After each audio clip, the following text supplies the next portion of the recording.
something wicked. This way comes, let me paint you a picture. Right now, quietly and without much fanfare, a monster of a storm system is coiling itself up like a spring right in the belly of America. We're talking about a low-pressure system sitting at 998 millibars. That's borderline hurricane-level pressure. And it has 6 states dead in its crosshairs by Tuesday. Most people are out there enjoying their weekend coffee, completely in the dark. But you're about to be one of the very few who actually knows what's coming. Roy already knows. In a small town just west of Little Rock, there's a 69-year-old retired firefighter named Roy. A couple of days ago, he pushed open his front door, swept his eyes across the horizon, and felt his stomach drop. The sky was turning that strange, pale green-gray color, the kind that makes it look like the atmosphere itself is holding its breath. Roy had seen that color exactly once before. April 2011, the day 340 tornadoes tore across the country in a single afternoon. Roy hasn't forgotten that day, not for a single second. And here's the thing, Roy isn't panicking and he's not imagining things. That gut instinct, built from over 30 years of running into burning buildings while everyone else ran out, is telling him, this spring just won't let go. It keeps reloading, keeps finding new energy. And honestly, looking at the weather models right now, Roy is dead right. That's exactly the word I'd use. Roy used to tell people during fire drills, by the time you see the smoke, the fire's already been there a while. Right now, he's standing on his porch saying the same thing, except this time it's not smoke. It's that green-gray sky. What's already happening today? Before we even get to next week's main event, there's a live weather story unfolding across the southeast right now. This Saturday morning, the Storm Prediction Center has already flagged a slight risk, level 2 out of 5, for southern Georgia and the northern Florida panhandle. In plain, everyday terms, there's a 15% chance of severe weather hitting within 25 miles of any given spot in that zone today. Jacksonville, Tallahassee, Gainesville, and Florida's Big Bend region are the ones to watch most closely through midday. And here's a detail most people scroll straight past. There's an official 2% tornado probability baked into today's forecast for that region. That might sound like nothing, but official tornado probabilities are never just background noise. The good news is, the threat should ease up by late afternoon, so it's not an all-day ordeal for the southeast. Meanwhile, freeze warnings are flying across the central Appalachians. A cold air mass has its icy grip wrapped around the eastern third of the country. And that cold isn't random late-season grumpiness. It's the same atmospheric setup that's quietly loading the ammunition for what arrives next week. Why this storm is different. The science. Plainly explained, here's where it gets genuinely interesting. And I'm going to give you the real version, not the watered-down one. Meteorologists are watching a trough. Think of it as a massive dip in the atmosphere's wind pattern, currently sitting over the western U.S. Over the next 72 hours, as it pushes east, it's going to flip from positively tilted to negatively tilted. Now, what on earth does that mean? Imagine a spinning top. When it's upright and steady, everything is fine. But when it starts wobbling and leaning the wrong way, something dramatic is about to happen. That's a negatively tilted trough in a nutshell. Meteorology's way of saying this system means serious business. And the European model, one of the most respected forecasting tools on the planet, is showing this flip happening right over some of the most populated areas of the eastern U.S. Then, there's the fuel. Moisture is surging up from the Gulf of Mexico ahead of this system. Dew points, which measure how juicy and unstable the air feels, are climbing into the low 70s across Arkansas, Tennessee, and southern Illinois. When you park a powerful jet stream directly on top of that moisture pool, you don't just get thunderstorms that rumble and move on.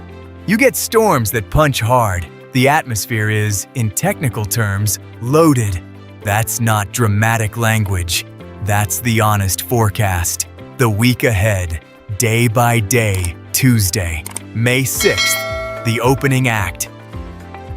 The Storm Prediction Center has already issued a formal slight risk for Tuesday, covering southeast Oklahoma, a big chunk of Arkansas, northwest Louisiana, and northeast Texas. Primary threats: damaging winds, large hail, and an elevated tornado risk. But hear this clearly: Tuesday is not the main event. Tuesday is just the atmosphere clearing its throat. Missouri and Illinois, you're sitting just north of the main confidence zone right now, but that line can shift. Don't let your guard down Tuesday afternoon, Wednesday, May 7th. The main event. This is the day. Circle it, screenshot it, tell your family.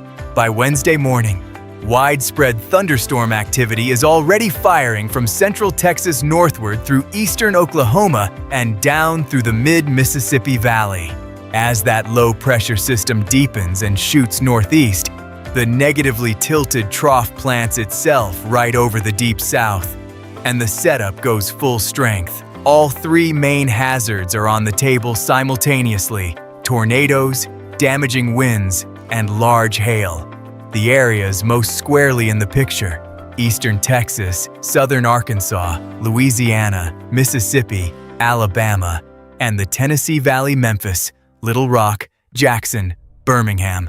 Wednesday is your day. Not Wednesday morning when it's already firing.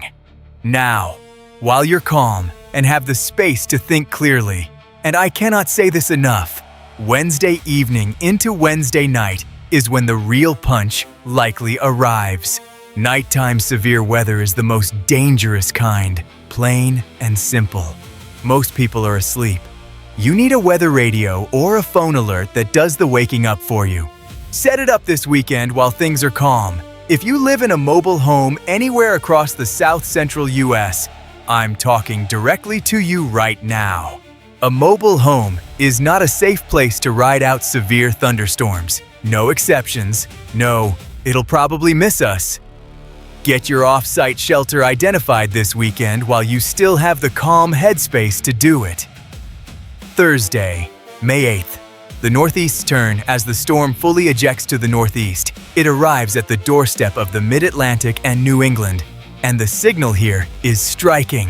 The European model is showing the surface low, deepening to around 980 millibars near Pittsburgh Thursday morning. That is not a rainstorm pressure reading. That is a windstorm pressure reading. New York City, Philadelphia, Boston, Providence. Thursday afternoon and evening is your window for damaging wind gusts. Charlotte, Richmond, and Washington, D.C. should expect heavy rain and embedded severe thunderstorms Thursday morning as the system tracks through. After the storm, cold, cold, and more cold. Here's what follows all the fireworks, and it matters. Especially if you've got seeds in the ground or you're thinking about it. Once this system clears out, a fresh shot of cold air dives right back in behind it. Next weekend is shaping up to be 10 to 15 degrees below average across the upper part of the country. If you put seedlings in the ground last week thinking winter had finally packed its bags, the pattern says not yet. Hold off a little longer. Out west, it's a completely different story. Temperatures are climbing above average, and that warm ridge building over the western states is actually the engine helping to pump up the low pressure out east. The contrast between the cold trough in the east and the warm ridge in the west creates an atmospheric seesaw. And right now, that seesaw keeps landing on the same side. Active, volatile weather for the central and eastern U.S., and don't lose sight of flooding. Southeast Texas and coastal Louisiana are already soaked. Houston, turn around, don't drown. Flash flooding is a very real threat stacked right on top of the severe weather risk. Your action plan. By where you live, southeast Oklahoma, northeast Texas, Arkansas, northwest Louisiana. Tuesday is day one. Large hail and damaging winds lead the threat.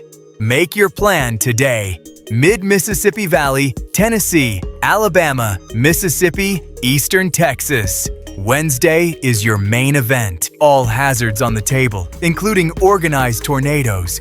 Shelter plan locked before Tuesday night. I-95 corridor. Carolinas through Mid-Atlantic into New England. Thursday is your day. Damaging winds and heavy rain are the primary concerns. Midwest, Great Lakes, Upper Ohio Valley. The cold isn't done with you. Frost and freeze risk returns next weekend. Hold off on the planting. Everyone, everywhere. Charge your phone. Turn on weather alerts. And know the difference between a watch and a warning before this week kicks off. One last thing. If you know somebody in Arkansas, Tennessee, Mississippi, Alabama, or anywhere along the I-95 corridor, send this to them today. A real heads up from someone they trust is worth more than 10 push notifications they'll swipe away without reading. Roy's standing on that porch right now, reading the sky the way 3 decades of firefighting teaches you to read a room, knowing something's wrong before anyone else does. Don't wait until Tuesday to start paying attention. The time to be ready is now, while the sky is still calm.